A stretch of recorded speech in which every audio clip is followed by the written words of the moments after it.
The interpretation of Minoan civilization has been fundamentally shaped by the colonial-era assumptions of Sir Arthur Evans, whose excavations at Knossos established the framework for all subsequent scholarship.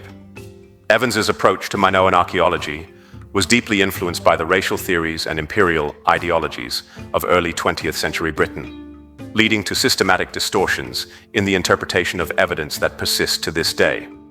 Evans's immediate assumption that darker-skinned figures in Minoan frescoes represented subordinate mercenaries or auxiliaries reflects the racial hierarchies of his own era, rather than any evidence from the archaeological record. His interpretation of the Captain of the Blacks fresco, which assumed European leadership over African followers based solely on skin color, exemplifies the way colonial-era racial assumptions have been projected onto ancient evidence. The reconstruction of Minoan frescoes under Evans's direction systematically emphasized European features, while minimizing or eliminating African characteristics. The work of the Guilleron family, who conducted most of the artistic reconstructions, was guided by Evans's preconceptions about the racial character of Minoan civilization.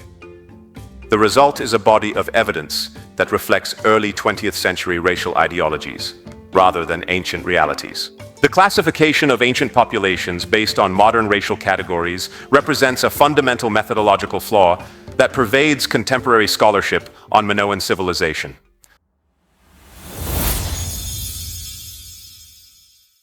Modern racism had its development in the pseudo-scientific development of intellectual Europe after the 15th century, and they began to say that certain kind of people belong to certain kind of race, and they created the concept of race and racism itself. Mediterranean Europe was highly mixed with Africa, because nobody thought anything of it, because they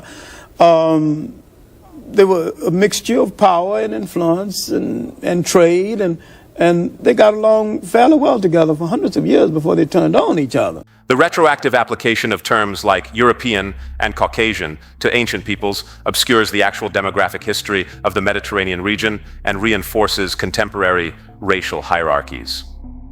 The assumption that geographic location determines racial identity leads to circular reasoning in which Mediterranean civilizations are classified as European simply because they existed in what is now considered European territory. This approach ignores the extensive evidence for African settlement and cultural dominance in the ancient Mediterranean, leading to conclusions that contradict the available evidence. The failure to acknowledge the African origins of early Mediterranean civilizations reflects a broader pattern of academic colonialism in which European scholars claim ownership over the history and achievements of non-European peoples. This appropriation of African history serves to support narratives of European exceptionalism, while denying the fundamental contributions of African peoples to world civilization. The Minoan civilization, which flourished on the island of Crete from approximately 3100 BCE to 1450 BCE, represents one of the most significant yet misunderstood cultures in human history. As Europe's first advanced civilization, the Minoans established sophisticated urban centers, developed complex writing systems, created magnificent art, and built extensive trade networks that connected the Mediterranean world. The strategic location of Crete, positioned at the crossroads between Africa, Asia, and Europe, made it a natural bridge for the northward expansion of African peoples and cultures. Archaeological evidence demonstrates that the island was easily accessible from North Africa, with sailing times of merely 5 days from the Libyan coast to Crete, under favorable conditions. This geographical proximity, combined with extensive trade networks and cultural exchanges, created the conditions for African peoples to establish and develop the sophisticated civilization that would later be known as Minoan. The testimonies of Diodorus Siculus, Hecataeus of Abdera, and Herodotus, among the most respected historians of antiquity, provide consistent accounts of the ancestry of Minos, the legendary founder of Minoan civilization. According to these ancient sources, the genealogical line begins with Agenor, an Egyptian pharaoh who ruled from Thebes, the capital city located in Upper Egypt. Agenor was described as a black African, married to a black woman from the Nile Valley. Their union produced 2 children who would play crucial roles in the establishment of Mediterranean civilizations: Cadmus, who would introduce writing to Greece, and Europa, who would become the mother of Minos and the namesake of the European continent. The significance of this genealogy cannot be overstated. Europa, the black Egyptian Phoenician woman who gave her name to the continent of Europe, represents the African maternal lineage of European civilization. Her story, preserved in Greek mythology, tells of her journey from Africa to Crete, where she gave birth to Minos, the founder of Europe's first advanced civilization. The etymology of the name Europa provides additional evidence for the African origins of European civilization. Just as Paris derives from Par Isis, meaning House of Isis, the Egyptian goddess, and Athens takes its name from the Egyptian deity Neith, known as Athena to the Greeks. Europa represents another example of African religious and cultural influence on European nomenclature. The role of Cadmus, Europa's brother, in introducing writing to Greece provides further evidence of African cultural transmission to Europe. Ancient sources consistently describe Cadmus as bringing the Egyptian Phoenician alphabet to the Greek mainland, making him the agent through which African literacy reached European shores. Archaeological evidence supports this account, as the earliest Greek writing systems show clear derivation from Egyptian hieroglyphic and Phoenician scripts, both of which originated in Africa. The name Minos itself provides linguistic evidence for African origins. Scholars have noted the striking similarity between Minos and Menes, also known as Narmer, the first pharaoh of unified Egypt. This connection suggests not merely cultural influence, but direct genealogical links between the Egyptian royal house and the founders of Minoan civilization. The parallel between these names indicates that the Minoan royal lineage may have been directly descended from Egyptian pharaonic dynasties, representing a northward expansion of African political and cultural authority. The timing of these connections is particularly significant. Narmer, Menes, unified Egypt, around 3100 BCE, precisely the period when Minoan civilization began to emerge on Crete. This synchronicity suggests that the establishment of Minoan civilization may have been part of a broader African expansion into the Mediterranean, driven by the political and cultural dynamism of newly unified Egypt.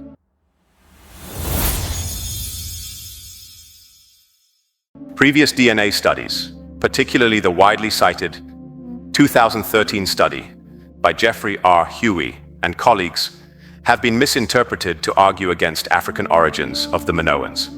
However, a careful analysis of these studies actually supports the African connection when properly contextualized within the broader understanding of human migration patterns and the timeline of racial differentiation.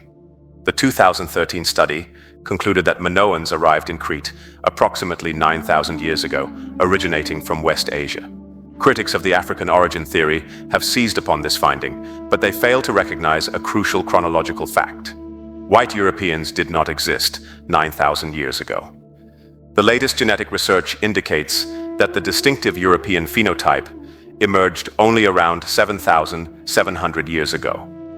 Therefore, any population arriving in Crete 9,000 years ago would necessarily have been African in origin, as this was before the emergence of the modern European racial type. Furthermore, the study's identification of West Asian origins actually supports the African connection. Extensive archaeological and genetic research has demonstrated that the populations of West Asia during this period were themselves of African origin. The ancient peoples of Turkey, the Levant, Iran, and Armenia, the regions identified as the source of Minoan ancestry, were African populations who had migrated northward from the continent during earlier periods of human expansion out of Africa. Modern genetic studies that classify Minoans as European must be understood within the context of contemporary racial categories that did not exist in antiquity. The fact that modern Europeans carry Minoan DNA does not negate the African origins of the Minoans themselves. This is analogous to the situation in Britain, where approximately 10% of the population carries DNA from the Cheddar Man, one of the earliest inhabitants of the British Isles, who was demonstrably African in appearance. The presence of ancient DNA in modern populations reflects historical continuity, not the racial identity of the ancient peoples themselves. The classification of ancient populations as European, based on their geographic location, rather than their actual ethnic and racial characteristics, represents a fundamental methodological flaw in much contemporary genetic research.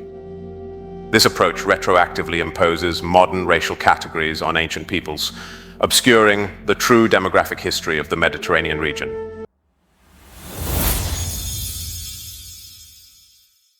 The distinction between African and European skull types is well established in anthropological literature and provides a reliable method for determining the racial characteristics of ancient populations.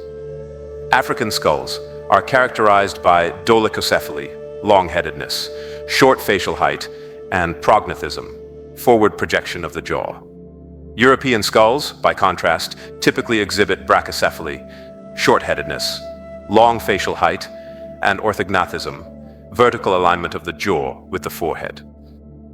One of the most compelling pieces of evidence for the African origins of Minoan civilization comes from the work of American anthropologist Carlton S. Kuhn, whose 1939 study, The Races of Europe, provided detailed analysis of Minoan skeletal remains.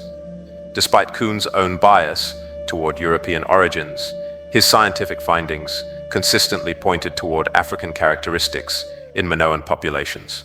Kuhn's analysis revealed that Minoan skulls can perfectly fit into Egyptian collections, a remarkable admission given his predisposition to argue for European origins.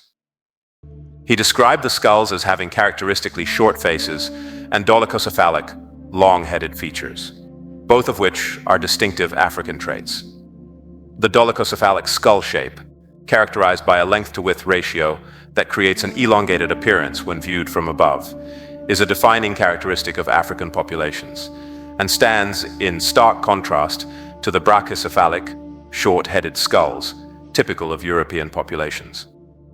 Even more significantly, Kuhn noted that brachycephalic skulls remained a minority throughout Minoan history. In the lower Minoan periods, the brachycephalic increased in number, but never formed more than a minor element in the population, probably not more than 1/6 at maximum. This finding indicates that even during the later periods of Minoan civilization, when there may have been increased contact with non-African populations, the fundamental African character of the population remained dominant. Perhaps most significantly, the osteological evidence demonstrates that African physical characteristics persisted throughout the entire span of Minoan civilization. From the early Minoan period, circa 3100 to 2100 BCE, through the late Minoan period, circa 1600 to 1100 BCE, the population maintained its fundamentally African character. This persistence suggests not merely early African influence, but continuous African presence and cultural dominance throughout Minoan history.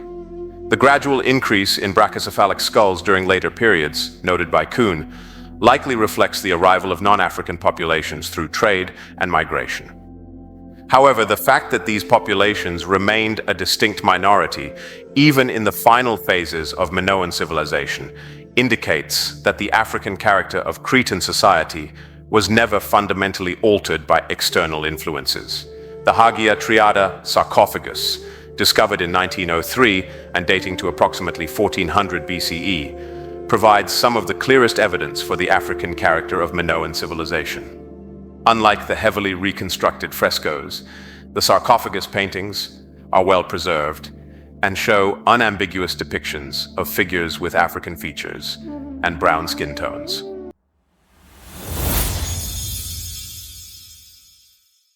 The Apis bull, sacred to the god Ptah and later associated with Osiris, was worshipped at Memphis and represented one of the most important religious traditions in ancient Egypt.